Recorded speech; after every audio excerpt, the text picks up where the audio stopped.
How's it going, everybody? We are back here at the high wall of Lothric beginning area. I apologize, guys. I have no idea what happened. I started recording. I took out the Soul of Cinder in the first attempt. Did two of the endings and did some save scumming, and my recording just totally did not work out. I don't know what happened, so I really apologize. But basically what I want to do quick in this video is give some tips on the previous boss fights that bosses that I took out in these first few videos. I realized that I did not share my strategies and what the plan of action was while I was fighting them. A couple of them took me a few attempts, and honestly, it's kind of hard, describing what you're doing in an intense boss fight. So hopefully, by kind of giving you guys some details and strategies on what I was attempting to do in those first few videos, and maybe you can go back and look at those videos again, and kind of see what I'm talking about, and hopefully it helps somebody out take those tough bosses out. So basically, with the Nameless King, basically what you want to do first phase. Dragon is weak to frost, but as you saw in the video where I actually took him out, I did use my Exile greatsword here, essentially just for the big damage. So basically, you want to hit the head of the dragon.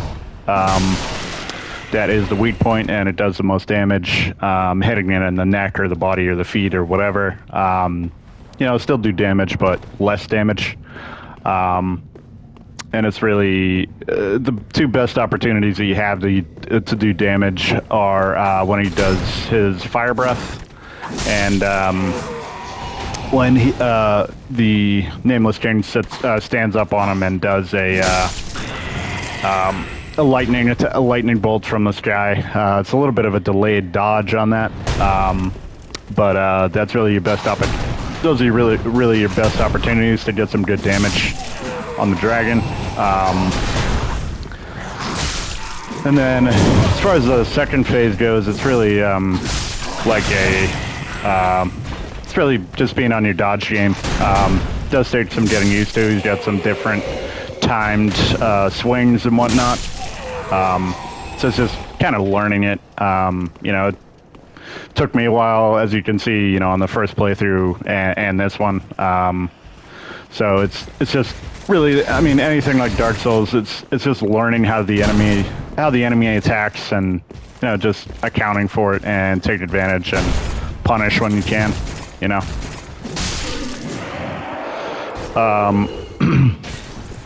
You can also see in the video that I really only attack the Nameless King when he does thrust attacks, or he lunges forward in a very exaggerated manner. Those are really your best opportunities to hit him. When he does those, you can at least get one or two safe hits in, and no more. Really. Those are really your best windows to do that. His lightning attacks in the kind of the second phase of his health bar, when he gets to 50% health, are kind of difficult to dodge. Again, it's just learning the timings. And some of them have kind of follow-ups. He'll do the lightning, and then it'll be done, but then there'll be a follow-up kind of ripple effect across the ground with the lightning you need to watch out for. And that's really it for the Nameless King, I think. He is weak to dark, and he's weak to fire. But again, I have a problem switching to quick items in the middle of a fight, and I'll end up not on my heels, and I'll end up using another resin instead of healing, so I typically don't use a lot of those. So that's really it for the Nameless King. And then as far as Slave Knight Gael goes, he is weak to Frost and the Hollow Slayer greatsword, as I mentioned. The most devastating attack that he has in his first phase is really the that stab attack, the jumping stab attack that you saw him get me with a couple times. It's really just, you know, another dodge game. You got to be on your dodge. You got to be on your dodges. You got to learn the timings and whatnot. That was interesting. Looked like I was gonna get the backstab, and it looked like I was in the animation of the backstab, and he walked away. That was interesting. Anyway, second phase of Slave Knight Gael, you gotta watch out for when he kind of explodes and he has those affinities kind of fly everywhere, and everywhere that those land is gonna create like a lightning effect from the sky. So you need to watch out for that. And you can see in the video that I kind of run far away from him when he does that, just to kind of try to escape the lightning and not have to worry about it. A couple times I didn't do that, and because I think he has a swing where those actually come out too. So a couple times I got close to the lightning and I was trying to avoid it, just dodging out of the way of it. That's really it. You just need to learn the timings and the dodges. And as far as Lorien and Lothric, basically again, dodges. They are weak to lightning, which you saw me use. Really the most threatening part of that fight is the second phase with the magic, and also the younger prince, what's his name? Lothric has the potential to, if you kill Lorien, he has the potential to resurrect his brother. So if you kill Lorien, you need to get quick damage in on, what's his name? You need to get quick damage in on Lothric, the younger prince, to try and kill him before he resurrects his brother. Because when he does do that, there's actually an AoE which can hurt you pretty bad. So if you're not able to kill him in that amount of time, make sure you dodge out of the way to avoid that AoE. And you guys would have seen me live giving some tips on Soul of Cinder, but the recording process completely failed.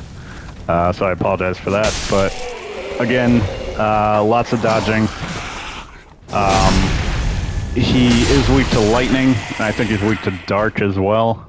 I did use a lightning buff at the beginning, and I did attempt to use a NPC summon as well, but that did not work out too well. She died pretty instantly, so in my opinion, it's not worth doing because it just gives the boss more health, essentially.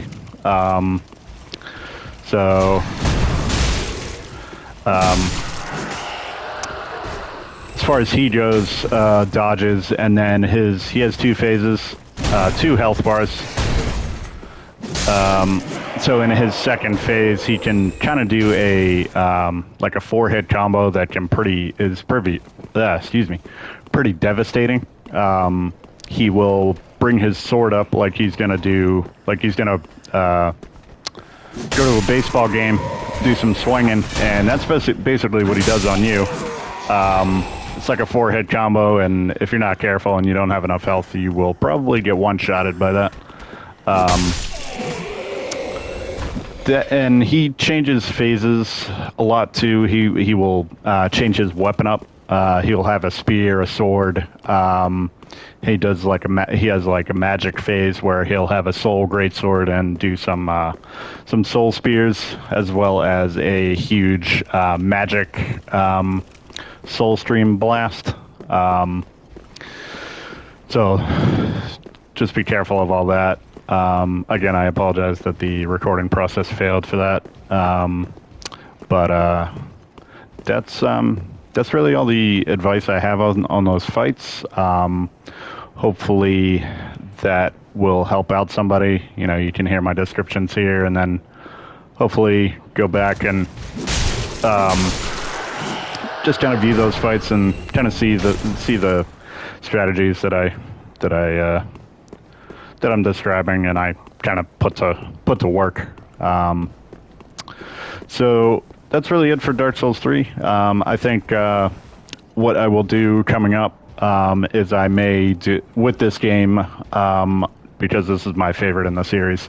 I will create a general combat tips video, just stuff that has helped me along the way to be successful in these games. And I know there's a lot of probably new Souls players out there that haven't experienced these games yet, that got into Elden Ring and want to go back and play the old ones. So hopefully making that video and showcasing some of the stuff that, you know, has made a visually handicapped, legally blind individual successful in these games. Hopefully that will help somebody out as well. So hope you enjoyed this video. Take care and see you soon.